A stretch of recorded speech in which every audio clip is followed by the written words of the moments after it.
Me envuelves hoy con una canción, melodía de tu amor. Cantas libertad en mi adversidad hasta que huya el temor. Ya no soy un esclavo del temor, yo soy hijo de Dios. Ya no soy un esclavo del temor, yo soy hijo de Dios.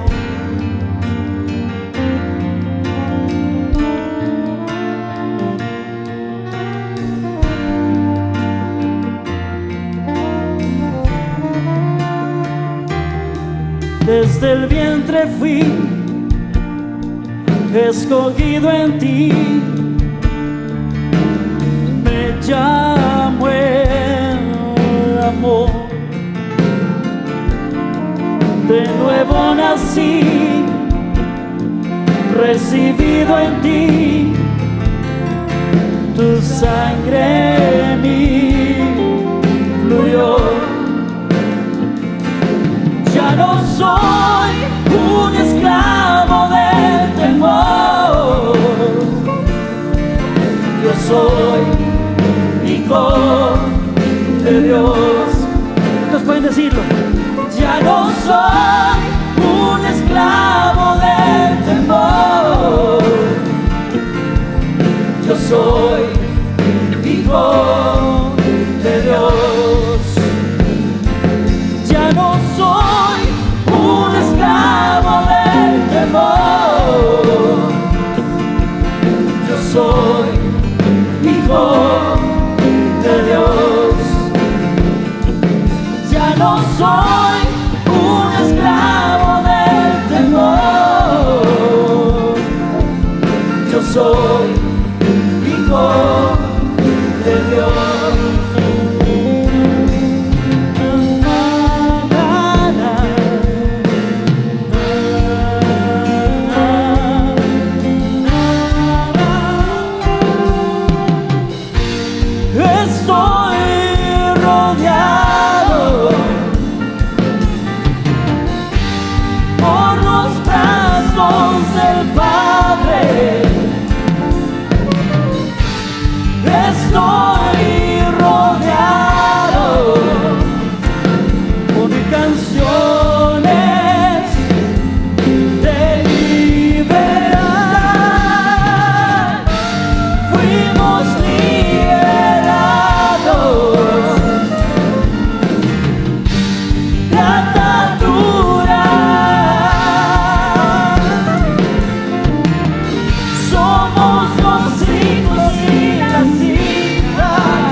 yo soy hijo de Dios. Yo soy hijo de Dios.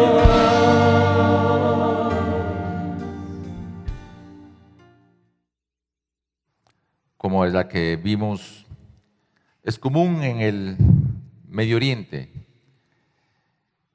Ciudades dañadas, la gente con miedo, con temor, viven en los escombros, como Eli lo mencionó.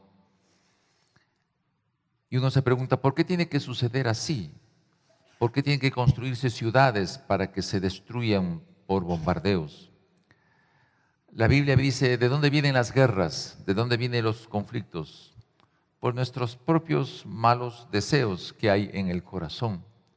Por eso hay conflictos, por eso hay las guerras, y hemos estado en estos días con temor de que pueda generarse un estallido mundial, como hemos escuchado a través de las noticias. ¿Por qué? Porque nuestro corazón realmente está dañado. Traten de imaginar, por favor, ese video que se presentó muy fuerte, ¿verdad? ¿Ustedes se imaginan si es que esto estuviera pasando en Quito o en alguna ciudad del país? Pero su mente en este momento diría en alguna guerra que pueda haber en nuestra ciudad de Quito. Déjeme ponerle desde la perspectiva espiritual. Así está Quito. Así está el país. Porque el pecado ha dañado tanto el núcleo de nuestra sociedad que hay casas, pero no hogares. Hay estructuras dañadas. En ese sistema de vida no va a haber agua seguramente, no va a haber luz, vidrios rotos, sin ventanas, no hay los servicios básicos.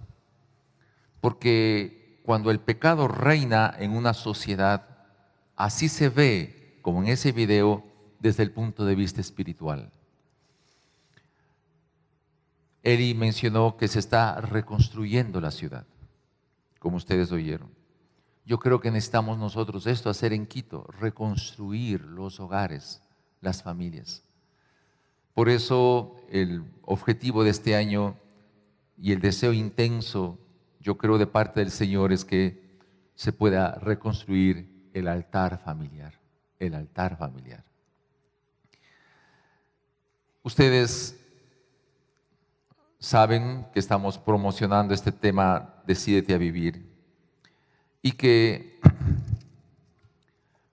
vamos a ver, y espero que lo encuentren ustedes en este material, lo consigan durante este tiempo y esta semana, porque en esta semana deben iniciar ustedes a tener un día a la semana, el día en que se pongan de acuerdo, a que papá, mamá, hijos se reúnan en casa.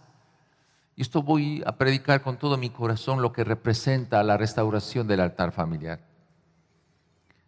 Pero en el boletín que ustedes tienen aquí, está representado en cada fecha respectiva el título de la prédica y los textos bíblicos que se deben constituir, esos textos bíblicos, en lo que serán los devocionales, los devocionales. Y necesitamos nosotros acercarnos a la palabra de Dios. En los 4 temas que ustedes tienen aquí, aparece el foquito. El foquito tiene que ver con la palabra creer. Cuando creo, hay luz. Creer. El segundo es esta plantita que está alineado a la palabra crecer.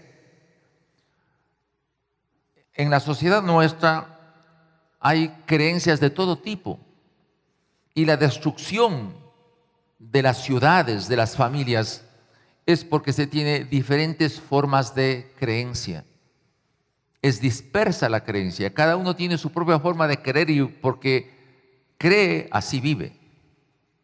Si es que creemos en el Dios vivo y verdadero, vamos a aprender a crecer. ¿Por qué es necesario crecer? Lo que uno cree a través de la revelación de la Escritura le permite a uno robustecerse, tener raíces.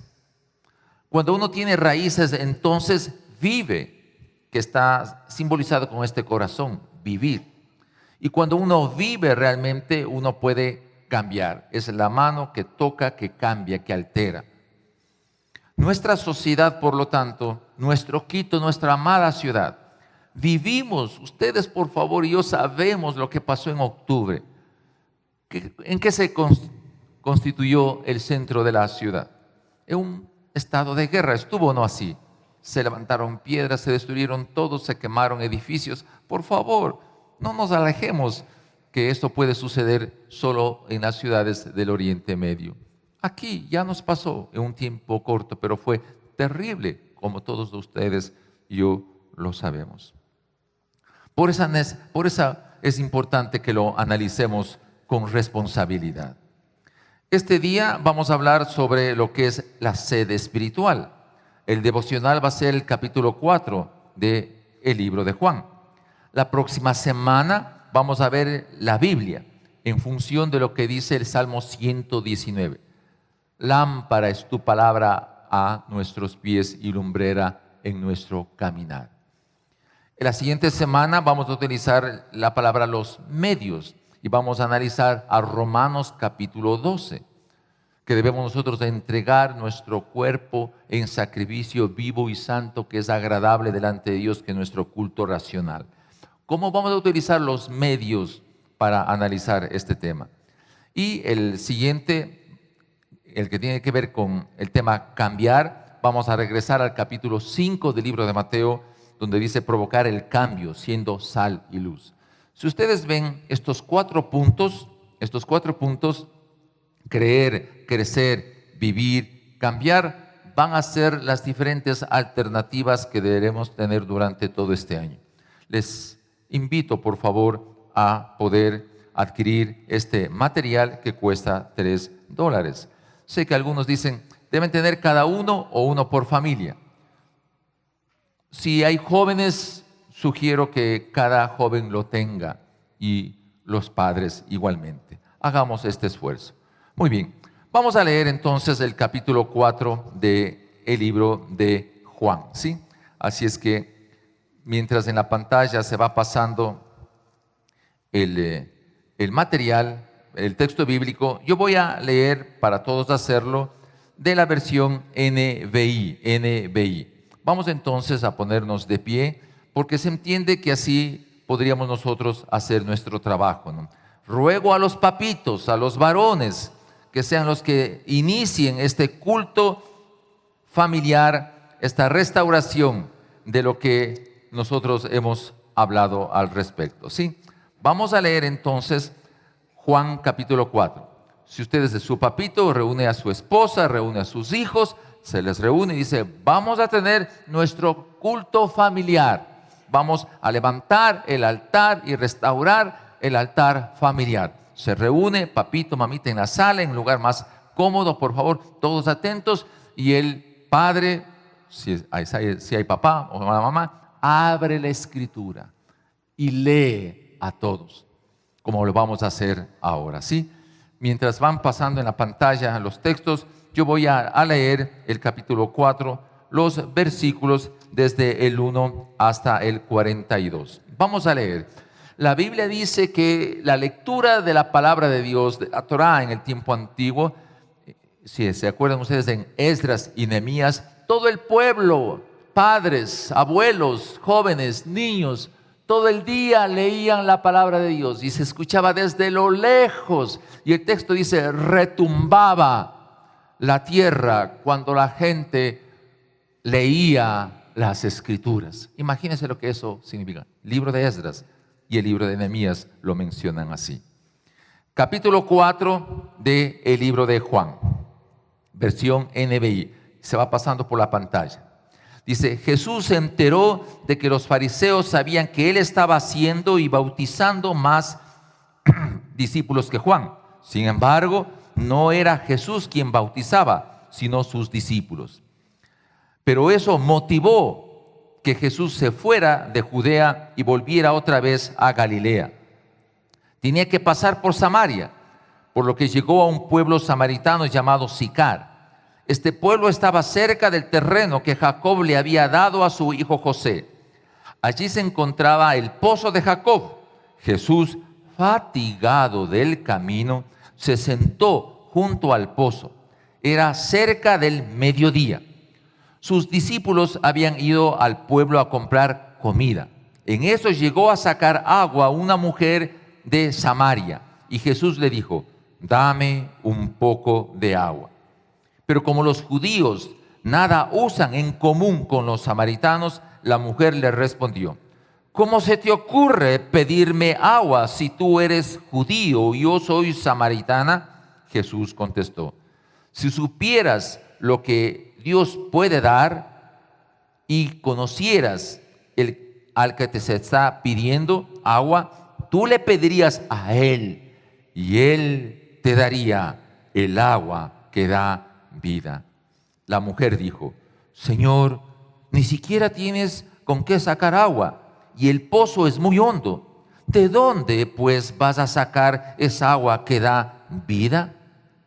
¿Acaso eres tú superior a nuestro antepasado Jacob, que nos dejó este pozo del cual bebieron él, sus hijos y su ganado?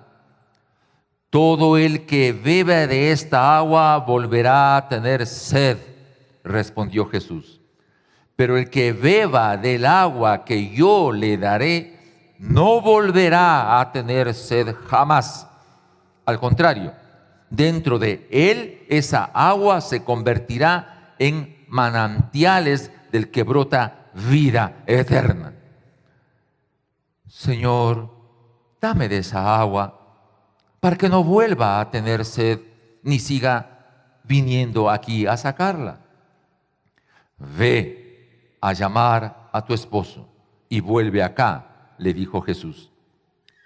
No tengo esposo, respondió la mujer. Jesús le dijo: bien has dicho que no tienes esposo. Es cierto que has tenido 5 y ahora el que tienes no es tu esposo. En esto has dicho la verdad. La mujer dijo: Señor, me doy cuenta de que tú eres profeta. Nuestros antepasados adoraron en este monte, pero ustedes los judíos dicen que el lugar donde debemos adorar está en Jerusalén. Jesús le contestó: créeme, mujer, que se acerca la hora en que ni en este monte ni en Jerusalén adorarán ustedes al Padre. Ahora ustedes adoran lo que no conocen. Nosotros adoramos a lo que conocemos, porque la salvación proviene de los judíos. Pero se acerca la hora, y esa hora ha llegado ya. Es la hora en que los verdaderos adoradores rendirán culto al Padre en espíritu y en verdad. Pues así quiere el Padre que sean los que lo adoren. Dios es espíritu, y quienes lo adoran deben hacerlo en espíritu y en verdad. Sé que viene el Mesías, al que llaman el Cristo, respondió la mujer. Cuando Él venga, nos explicará todas las cosas. Ese soy yo, el que habla contigo, le dijo Jesús. En esto llegaron sus discípulos y se sorprendieron de verlo hablando con una mujer, aunque ninguno le preguntó: ¿qué pretendes? ¿O por qué hablas con ella? La mujer dejó su vasija, volvió al pueblo y le decía a la gente: vengan a ver a un hombre que me ha dicho todo lo que he hecho. ¿No será este el Cristo? Salieron del pueblo y fueron a ver a Jesús. Mientras tanto, sus discípulos le insistían: Maestro, come algo. Ay, esto es tremendo. Yo tengo un alimento que ustedes no conocen, respondió él. ¿Le habrán traído algo de comer? Comentaban entre sí los discípulos. Mi alimento es hacer la voluntad del que me envió y terminar su obra, le dijo Jesús. ¿No dicen ustedes todavía falta 4 meses para la cosecha? Yo les digo, abran los ojos, miren los campos sembrados. Ya la cosecha está madura. Ya el que cosecha recibe su salario y recoge el fruto para vida eterna. Ahora, tanto el que siembra como el que cosecha se alegran juntos. Pues bien dice el refrán, uno es el que siembra y otro el que cosecha. Yo les he enviado a ustedes a cosechar lo que no les costó ningún trabajo. Ahora otros se han fatigado trabajando y ustedes han cosechado el fruto de ese trabajo. Muchos de los samaritanos que vivían en aquel pueblo creyeron en él por el testimonio que daba la mujer. Me dijo todo lo que he hecho. Así que cuando los samaritanos fueron a su encuentro, le insistieron en que se quedara con ellos. Jesús permaneció allí 2 días y muchos más llegaron a creer por lo que él mismo decía. Versículo 42. Ya no creemos solo por lo que tú dijiste, le decían a la mujer. Ahora lo hemos oído nosotros mismos y sabemos que verdaderamente es el Salvador del mundo. Que Dios bendiga completamente esta palabra. Amén. Tomemos asiento, por favor. ¿Sí? Por favor, leer la palabra de Dios debe traer dicha, consuelo, no cansancio, no fatiga. ¿Cuándo se consigue que eso ocurra? Cuando hay deleite en leer la palabra de Dios, cuando hay fuego en el altar familiar. Cuando hay fuego en el altar familiar.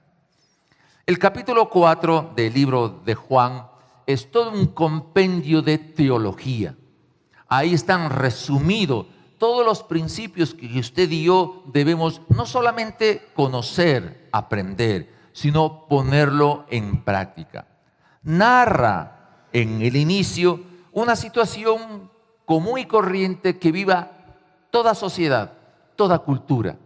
Los primeros versos narran una geografía, una ciudad, Galilea, Samaria, una ciudad de Sicar, como usted y yo lo vivimos en nuestra ciudad de Quito, ¿verdad? Hay una geografía, una zona donde nos desenvolvemos, donde caminamos, donde trabajamos, donde convivimos. Como esas ciudades que lamentablemente por efectos de la dureza del corazón del ser humano, bombardeadas esas ciudades, pero ahí vive gente. O se entiende que vivía antes en una condición buena, pero las dificultades de la vida, la dureza del corazón humano, les han convertido en una ciudad destruida. Como ocurre en nuestras ciudades por efectos del pecado. Tratemos de imaginarnos esto. Cada vez que un ser humano de nuestra ciudad de Quito peca ante los ojos de Dios, se rompen ventanas, se va la luz, se sacan piedras, se destruye la casa. Cada pecado que el ser humano dentro de nuestra ciudad de Quito hace así, está destruyendo. Por eso nosotros podemos tener casas y bonitas, adornadas, pero no necesariamente hogares. ¿Estamos de acuerdo en eso? Puede haber casas, repito, bonitas, hermosas, pero no necesariamente hogares. Los hogares donde fluye el calor del abrazo de la familia, porque todos nos unimos a Dios. En esas condiciones geográficas en que Jesús estaba en su ministerio, como en cualquier ciudad de toda esta tierra, hay problemas, hay circunstancias difíciles que vencer.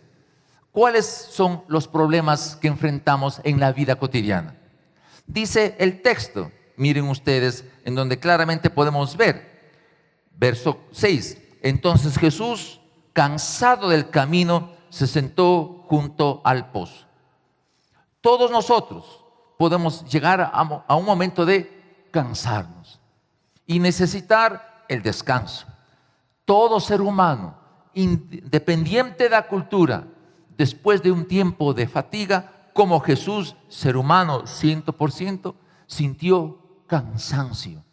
Quiso descansar, se sentó y tuvo, como dice el texto, sed, como todos los seres humanos.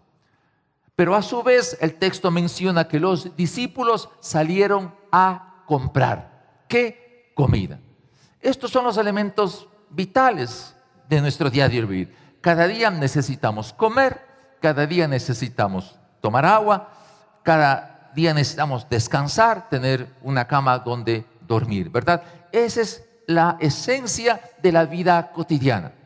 Por eso utiliza el Señor Jesucristo esta experiencia vital para mostrarnos cómo se debe evangelizar. No importa la cultura, si es en Libia, si es en el Ecuador o si es en cualquier parte. Toda la raza humana vive estas realidades que se describe ahí. Pero aquí hay un tema también importante. Jesús, sabiendo cómo Él era y sabiendo que se acerca esta mujer con su cántaro, porque dice el texto que era costumbre que las mujeres, su trabajo era ir a traer agua a la casa. Hoy no tenemos ese esfuerzo, ¿verdad? Gracias a Dios hay un grifo de agua que se abre y ahí está. Pero en esos tiempos no lo había. Y era un enorme trabajo ir a traer desde las fuentes de agua el agua necesaria. Y Jesús inicia el diálogo. Dice, dame de beber.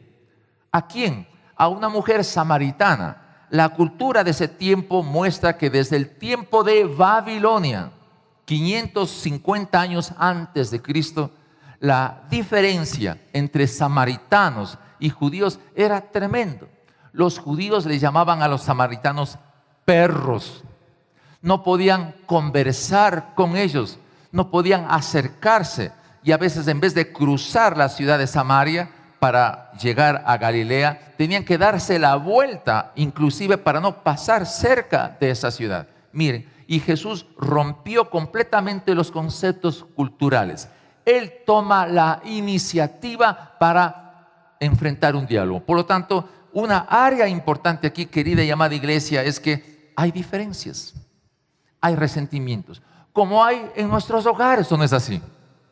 Como hay diferencia entre el esposo y la esposa, entre los padres y los hijos, hay diferencias. Pero Jesús toma la iniciativa, sabiendo que eso iba en contra de la cultura, Él toma la iniciativa. ¿Sabe por qué? Porque solo el maduro tiene la responsabilidad de iniciar un diálogo para llegar a acuerdos. Por eso me encantaría que todos nosotros hagamos eso. Hable con su cónyuge, por favor. Definan el día en que van a hacer el culto. Pónganse de acuerdo. Pero qué hermoso que si hay papá y mamá, el papá tome esa responsabilidad. A ver, tal día vamos a hacer la reunión familiar. Y el hombre y la mujer se preparen. Y los hijos de igual manera. Y abran el diálogo. A veces pasamos resentidos, molestos, esposo y esposa están juntos, pero viven como si estuvieran bien alejados. ¿Ocurre o no, mi querida pareja? Es así, aunque estemos juntitos, pero si estamos enojados, él está al otro lado del mundo, ¿verdad? Para ella, él no existe y viceversa. ¿Estamos de acuerdo? Entonces, es importante cómo se produce aquí. Él dice, dame de beber. Ella, ¿cómo reacciona? ¿Cómo me vas a pedir tu agua? Si no puedes utilizar una botella, un plato mío, era imposible que un judío acepte una cosa de esa naturaleza. Pero él dice, dame de beber.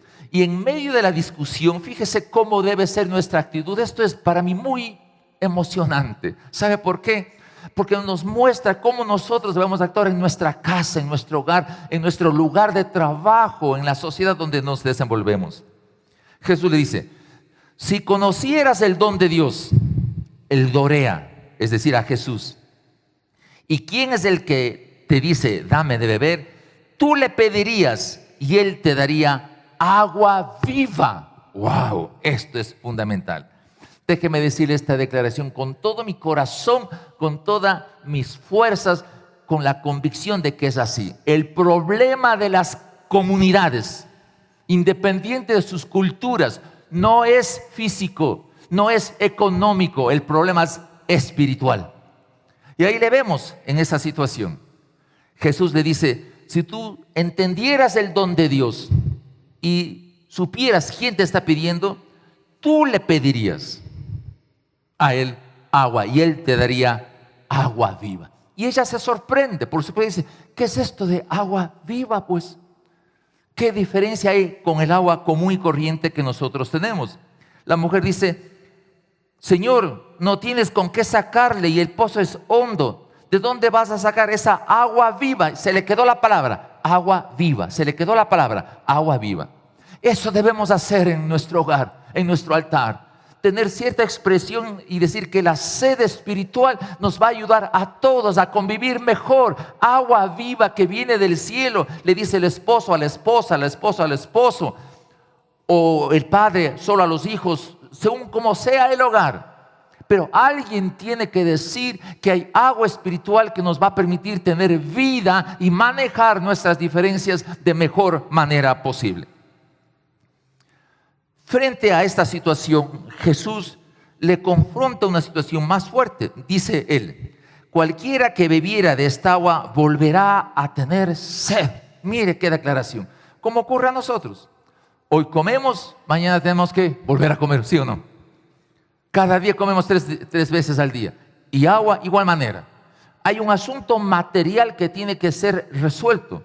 Pero Jesús apuntaba a que primero debe resolverse la parte espiritual. El resto puede venir. Pero si no resuelves tu parte espiritual, siempre vas a estar hambriento y sediento de algo. Y eso ocurre cuando no hay paz en el corazón. Y eso ocurre cuando se sufre por cualquier diferencia entre esposo y esposa, entre padres e hijos, entre compañeros de trabajo. Si no está resuelto un tema espiritual, siempre va a haber dolor, ira, enojo. Tiene que resolverse la parte espiritual.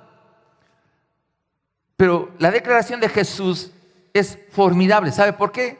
Porque Él menciona, y vuelvo a leer, mas el que bebiere del agua que yo le daré, no tendrá sed jamás, sino que el agua que yo le daré será para él una fuente de agua que salte para vida eterna. ¿En qué se concentra, digo yo, nuestra vida? Nuestras vidas, hermanos queridos. ¿Trabajo para qué? ¿Vivo para qué? Un día llegaré a morir, usted y yo. ¿Y qué debe confrontarnos esa realidad? Que somos eternos, como hemos dicho muchas veces. Somos eternos. Y en este tiempo pequeñito que vivimos se define la esencia de mi eternidad. Por lo tanto, las relaciones horizontales tienen que ser saludables porque está resuelto mi relación vertical con Dios. ¿Para qué me sirve vivir y tener cosas si no tengo resuelto mi problema con Dios? Y intento solucionar mis problemas horizontales. No, hay algo que se deba entender. Dice aquí que el que toma mi agua, agua de vida, estará en condiciones de comprender la eternidad. ¡Wow! La mujer nuevamente se equivoca, porque nosotros queremos resolver mediante la razón nuestro problema moral. Hermanos, iglesia amada, por favor, nosotros siempre intentamos resolver nuestro problema moral en base a una racionalidad. Y eso no hay cómo. Por eso un desastre de los seres humanos es que yo no soy tan malo. Yo no mato. Eso es racional. Eso es racionalizar. Yo no mato, yo no hago esto, yo no hago otro. Yo soy buena gente. Eso es racionalizar. Racionalizar. Y mire lo que sucede aquí. Cuando eso ocurre, y viendo que la mujer no entendía, le dice, perfecto, ve, llama a tu marido y ven acá. El evangelio se caracteriza por confrontar el pecado del ser humano.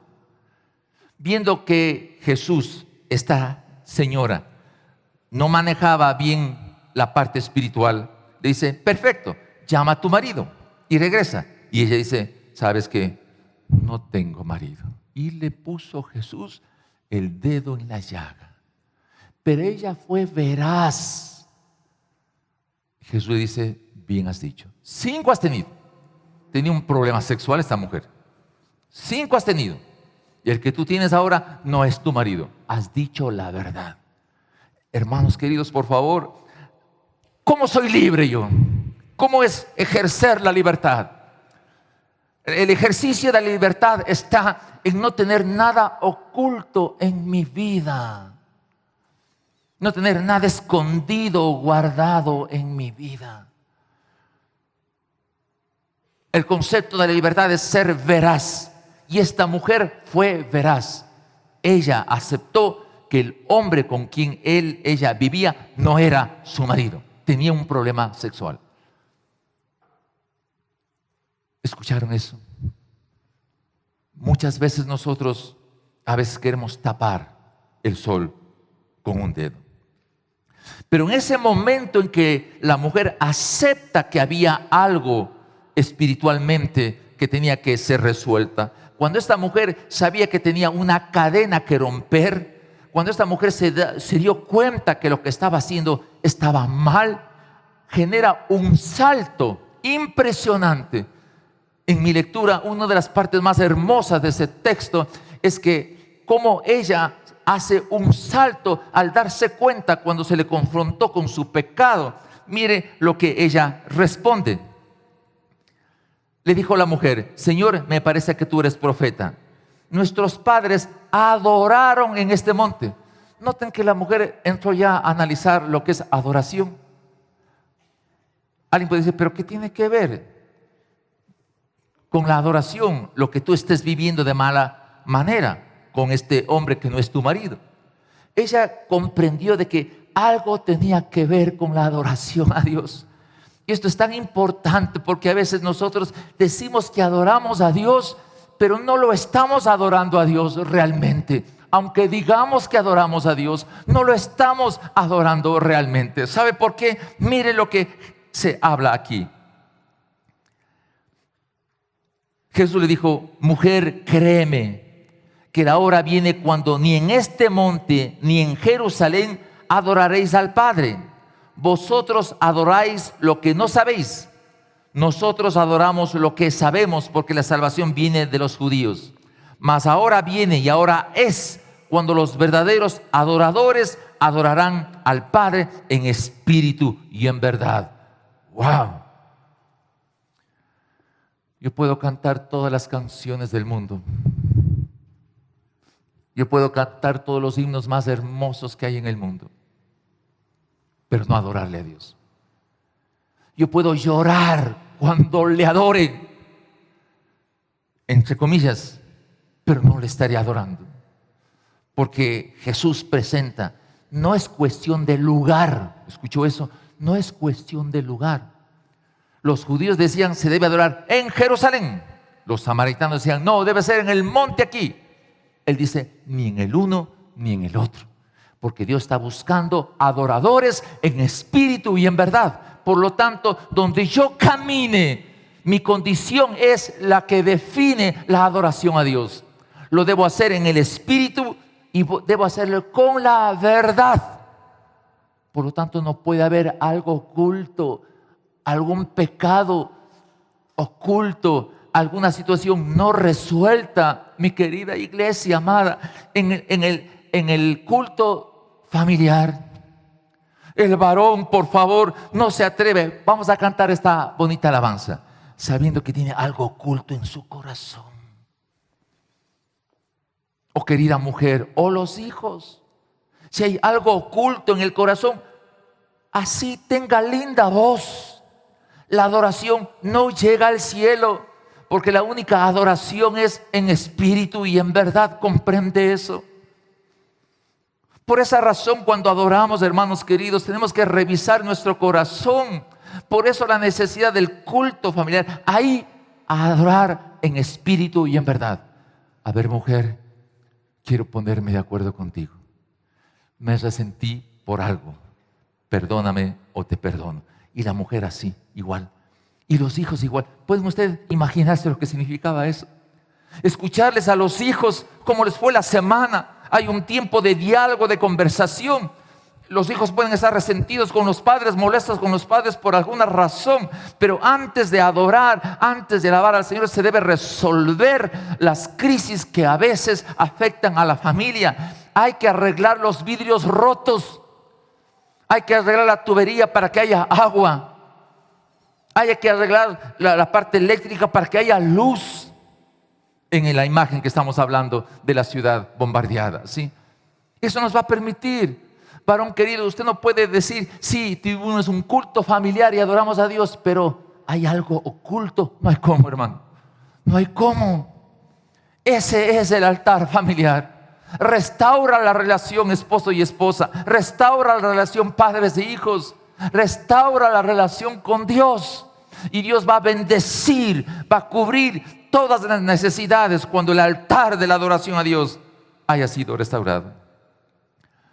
Cuando esta mujer comprendió lo que es la adoración, cuando ella dijo, está bien, entonces no es en el monte, como dicen mi pueblo, no es en Jerusalén, como dicen los judíos, está en mi corazón y debo hacerle en espíritu y en verdad. Se emocionó ella. Pero mire lo que pasa. ¿Por qué digo que se emocionó? Le dijo la mujer, sé que ha de venir el Mesías llamado el Cristo. Cuando venga nos declarará todas las cosas. El Mesías. 26, Jesús dijo, yo soy el que habla contigo. No hay expresión de gozo más grande que eso, hermano. Que el Mesías esté en mi corazón y yo esté en el corazón del Mesías. Cuando yo entienda que Jesús me limpió mi pecado, no importa mi pecado, no importa lo que yo hice, Él me limpió, me lavó con su sangre preciosa, soy libre. El Mesías está en mí, yo estoy en el Mesías. En esto vienen los discípulos y se extrañan. Y claro, dice, ¿y por qué hablas con ella? Interesante, ¿no? Porque ellos como discípulos no podían aceptar que un judío hable con una samaritana. Pero este es el evangelio precioso. Con el evangelio no hay blancos, no hay negritos, no hay amarillos, no hay de ojos azules y de ojos negros, no hay rubios, nada. Somos iguales. Porque el Mesías entró en el corazón y le cambió de sustancia, aunque mantenga su raza y su cultura, le cambió la sustancia como ser humano. Qué maravilloso que es esto. Por eso el que cree en el evangelio, el que cree en el Mesías, no hace diferencias entre pobres y ricos, entre bien arreglados o no. Para nada, somos iguales. ¿Qué nos une? La sangre de Cristo. Eso nos une, la sangre de Cristo. Seas negro, blanco, chiquito, grande, rubio, no. Esta es la esencia del evangelio. ¿Y sabe qué pasó? Verso 28. La mujer dejó el cántaro. Esto es tremendo. Trate usted de imaginar lo que vaya a la casa una mujer sin agua. Sin agua. Pero eso era su trabajo. Tiene que llevar agua. Deja el cántaro, se regresa a su pueblo y empieza a moverse en su pueblo diciendo, venid, ved a un hombre que me ha dicho todo cuanto he hecho. ¿No será este el Cristo? Entonces salieron de la ciudad y fueron donde él. No puede haber un creyente que haya recibido al Mesías, a Jesucristo en su corazón, que se quede callado. Debe hablar. Por eso en el culto de adoración familiar, hijo, al joven en tu colegio, ¿cómo te va? ¿Cómo te fue? Ahí esto. Trata de hablar de Jesús, de cómo Jesús te cambió. Se debe perder el miedo, perder el recelo. Vamos a hablar del bullying, todo ese tipo de cosas que a veces frenan a los jóvenes. Pero hermano querido, el que no testifica de que Jesús es el Mesías y está en su corazón y la persona está en el Mesías, ¿de qué sirve? Esta mujer dejó el cántaro y se fue a su pueblo, a su ciudad, a hablar de aquel que le cambió la esencia de su vida. Y mientras eso ocurre, pasa algo espectacular con los discípulos. Yo me emociono con esto porque ¿cómo perdemos el tiempo? ¿Cómo perdemos el tiempo en la vida? ¿Cómo perdemos el tiempo en la vida, hermano querido? Los discípulos llegaron y dijeron: Rabí, come. ¿No era al principio la narración de que él estaba cansado, sediento? No habla el texto que se le dio agua, ¿sí? Come, por favor, le dicen a Jesús. Y mire, y no digo que no se deba comer, por favor, no estoy nada, sino que hay que definir la prioridad de la vida, hermano. Yo tengo una comida para comer que vosotros no sabéis. Hermanos, eran sus discípulos. Fueron a comprar comida y vienen y dicen: yo tengo una comida que ustedes no saben. Claro, la racionalidad de los discípulos: alguien le dio de comer, ¿no? Miren la racionalidad. Pero Jesús dice la más grande declaración, verso 34. Mi comida es que haga la voluntad del que me envió y que acabe su obra. Iglesia amada, por favor, la razón por qué existimos aquí debe ser lo que Jesús dijo.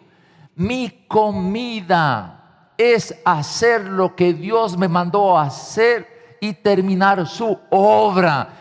Por eso me alimento, por eso existo, por eso vivo. Cuando hago el propósito por el cual Dios me mandó a hacer y estoy aquí hasta terminar su obra. Y cuando termine su obra, Dios me va a llamar a su presencia. Y la gente y los ángeles del cielo, cuando usted vaya a su presencia. A ver, hagamos una cosa. Vamos todos a aplaudir, ¿sí? Vamos, aplaudamos. Aplaudamos. Déjenme.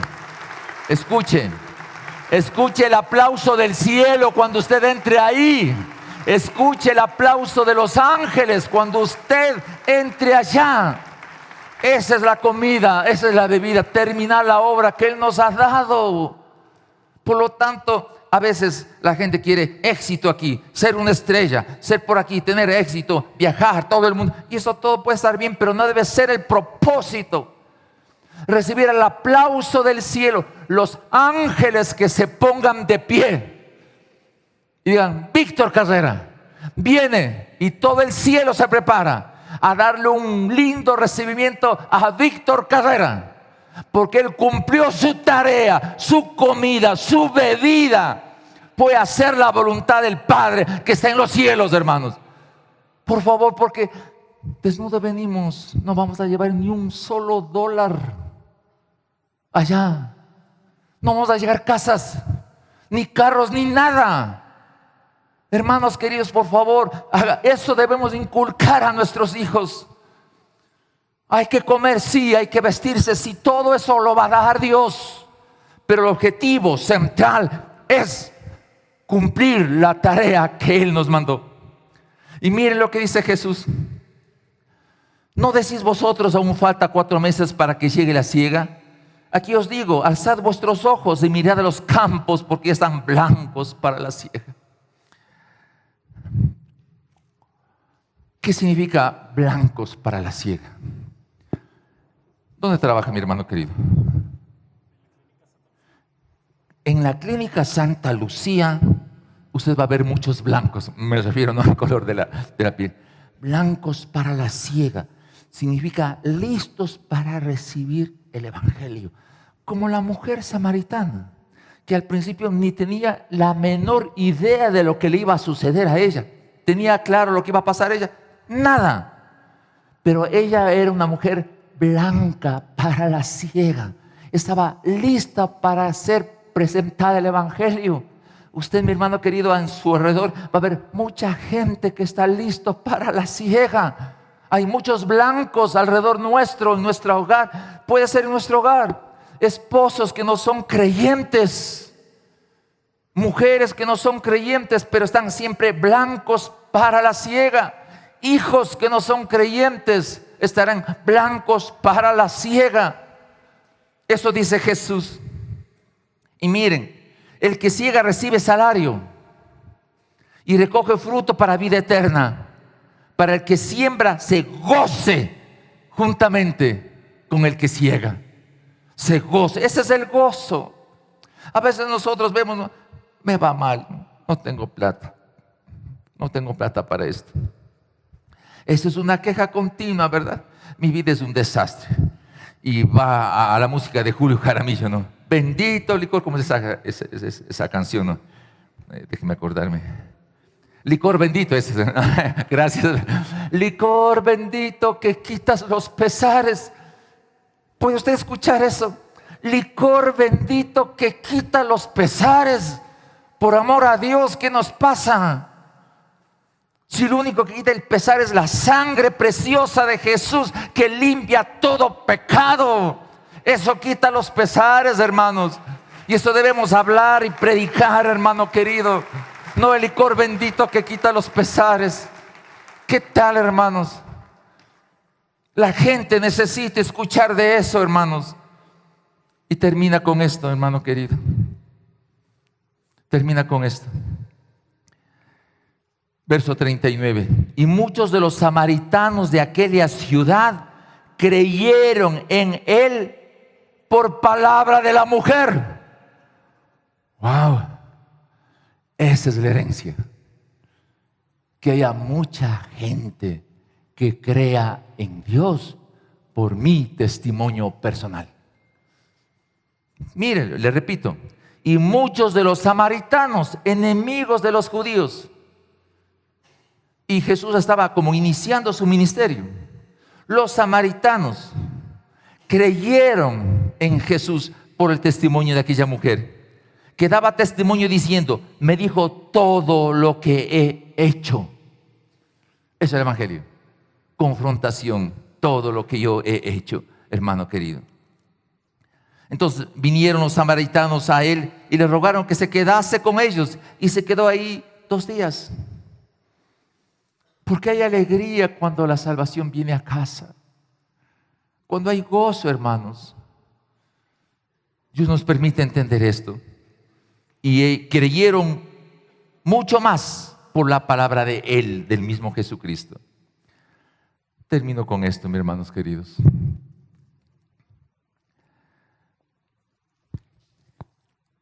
Yo creo en este tema de esa imagen fuerte que se presentó, porque ustedes conocen la historia de lo que sucedió con Estados Unidos y Irán cuando le mató a este general, y todos los misiles que lanzaron y todo ese tipo de cosas. En cualquier momento puede ocurrir cualquier cosa, hermanos. Hubo horas, un par de días que todo el mundo estaba tenso y todos decían que hay una tercera guerra mundial. Y hermanos, si Rusia y China no están metidos, no va a haber tercera guerra mundial. Tienen que estar metidos Rusia y China para que haya algo al respecto. Pero noten por favor las palabras de los líderes. Yo tengo el mejor ejército del mundo y podemos intervenir en cualquier parte que nosotros querramos. Decir las palabras, parece las palabras que alguien dijo. Ustedes saben a quién me estoy refiriendo. La gente descansa en su poder económico, en su poder militar, en su poder político. Ahí descansa la gente. Y la Biblia menciona que la tercera guerra mundial, eso se encuentra en Ezequiel capítulo 37 y 38, que la guerra de la tercera guerra mundial se van a matar unos contra otros, porque van a fallar su sistema tecnológico. Hermanos, ¿dónde debo descansar yo? En que estoy libre de toda condenación y Dios me ha dado salvación y vida eterna. El gozo, la razón por qué existo y vivo, tiene que ser eso. No significa que no coma, no significa que no pase con mi familia y me vaya de una vez a un cine o comer lo que sea. No estoy hablando de eso.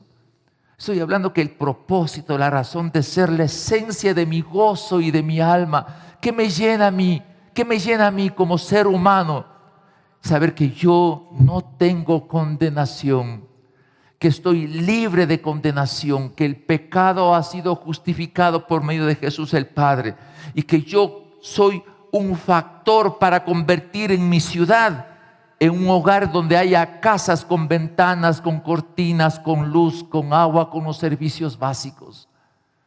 Porque si se olvida de Dios, viene el desastre.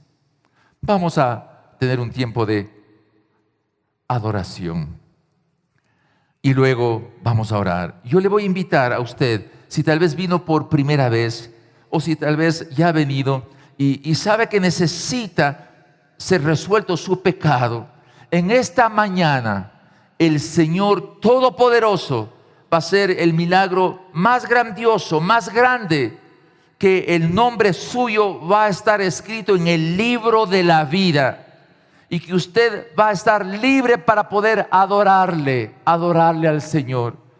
Por eso esta canción que se va a tocar habla de la obra redentora de Jesús. Por eso yo quiero pedirle, antes de adorar a Dios, que escuche esta oración y hágale usted, hermano querido, hágale usted con todas las fuerzas, amigo que nos visita. Este es el momento, nos va a confinar el Espíritu Santo en este momento, en este mismo momento, en este lugar, nos va a confinar el Espíritu Santo, porque vamos a escuchar su voz, vamos a escuchar su palabra. Y dígale así, antes de la adoración, para que pueda adorar a Dios con todo su corazón. Dígale así, si no nunca antes hizo esta oración, este es el momento. Dígale: Jesús, necesito agua de vida, necesito agua de vida. Rompe mi pecado, rompe, Señor, mi deuda que tengo contigo. Perdóname, Jesús. Pon la salvación en mi corazón, en mi vida. Te recibo como mi Señor, como mi Salvador personal. Quiero que fluya agua de vida que sale de tu corazón para eternidad contigo. Aquí estoy, Señor, cambiando mi esencia por el amor que de ti viene. Quiero una vez, oh Dios, que estoy libre de pecado y consagrado a ti para restaurar el altar familiar. Quiero adorarte en este momento en espíritu y en verdad. Quiero adorarte en este momento en espíritu y en verdad. Pongámonos de pie, adoremos y luego terminemos en otra oración. Por favor, cante, hermano Juan Carlos. En tu gran amor tomaste mi lugar, llevando sobre ti mi culpabilidad. No lo puedo imaginar, cómo fuiste a soportar el dolor de tus heridas, pues me amaste sin me di vida. Déjame hoy besar, Es el Señor. las heridas de tus manos y tus pies, Sus heridas, las heridas que pecando provoqué. heridas por mi pecado. Déjame reclinar mi mejilla en tus espaldas y llorar Ahí está Jesús, llore en su espalda. por haberlas lacerado en mi maldad. Él canceló la maldad, cancelado está. Merecía tanto amor.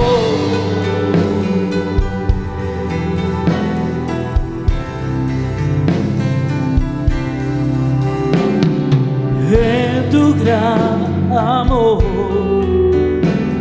tomaste mi lugar, llevando sobre ti mi culpabilidad.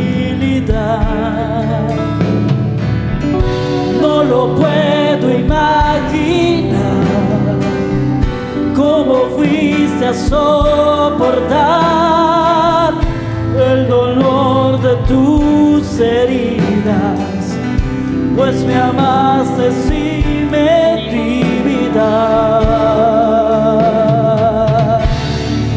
Déjame hoy besar las heridas de tus manos y tus pies, las heridas que de canto provoqué. Déjame reclinar mi mejilla en tus espaldas y llorar por haberlas lacerado en mi maldad. No merecía tanto amor. No merecía tanto amor, Señor, es verdad, pero tú me diste, Señor. Gracias por restaurarme, gracias por redimirme, Señor. Permite, oh Dios, y te ruego en el nombre de Jesús, restaura el altar familiar de cada familia de la iglesia El Batán. Restaura el altar familiar. Que iniciemos, Señor, en esta semana. Dispón, Espíritu Santo, en el corazón de cada varón, de cada mujer, de cada persona, de cada abuelito, de cada abuelita, Señor. Restaurar el altar familiar. Que se reúnan esposo y esposa, padres e hijos, Señor, para que puedan un día a la semana, Señor, hablar de ti, relacionarse contigo, perdonarse el uno al otro, hablar de tu palabra, alabarte en espíritu y en verdad. Señor, restaura la ciudad de Quito bombardeada por el pecado. Restaura la ciudad de Quito bombardeada por el pecado. Levántanos a nosotros como iglesia, Señor. Un día llegaremos a Libia y podremos hablar de Jesús, de ese pastor que cuida las ovejas, que redime, que salva. Danos entendimiento espiritual para todo ello. Gracias por lo que tú has hecho en esta mañana. En el nombre santo de Jesús. Amén.